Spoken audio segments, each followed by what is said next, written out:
I was born and raised in Wisconsin.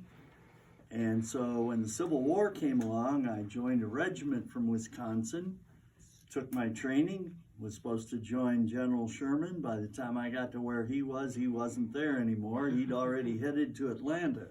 So I didn't see any action with him. But I did get pneumonia and spent several months in the hospital getting rid of pneumonia, which back at that time was a death sentence. Ended up going back to Wisconsin for a while, came out here to Aurelia in 1875.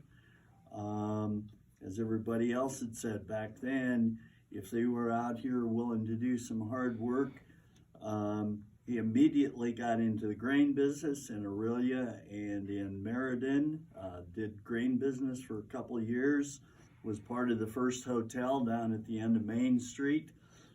Apparently his name didn't get pulled out of the hat, but he ran the hotel for a couple of years. He started a bank down in Holstein, ran that bank and for about 6 months until somebody came along and offered him a good price for it, and he sold it. I'm just astounded at the number of people that did this for 6 months and then sold it, did that for a couple of years, then sold it. But earlier somebody had mentioned that during the Civil War, Northwest Iowa pretty much emptied out, and then after the Civil War, everybody's moving back. They're putting in the railroad. They've got land to give away pretty much. So that would be a lot of it. Some of the other things that happened, when he was in his 30s, he went back to his hometown and married an 18-year-old woman who's from New York. So I don't know whether they had mutual relatives or friends or whether this was an arranged marriage. But anyway, married her, came back to Aurelia. They had a total of 8 kids. 3 of them died in infancy.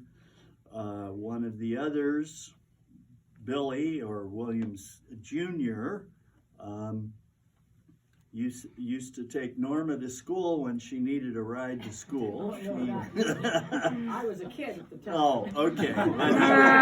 He would give teachers. He would give teachers rides to school and everything. What was that you said about him, Norma? You remember him as? Well, he was Billy Marsh, and Celia Daniels and Miss Roop were the 2 teachers. Miss Roop lived with the Whartons, I believe. Yeah. And Billy would give them rides to school. That's my memory of Billy Marsh. Okay. So anyway, Bill Sr. owned a farm inside the city limits, which then I'm told is now the swimming pool and the nursing home. So in any case, maybe because he owned half the town, I don't know, but he was elected the first mayor, elected for a couple terms there. He was the postmaster for 20-some years. He served on the board of supervisors. He served on the school board, so he was a real mover and shaker around here. He died just short of his 99th birthday. He was born in 1840 and died just short of his 99th birthday in 1939. When he was born, probably life expectancy would have been about 50 years, and he made it to almost 99. So keep busy. Do your volunteer and your community service, and look what might happen. So, thank you.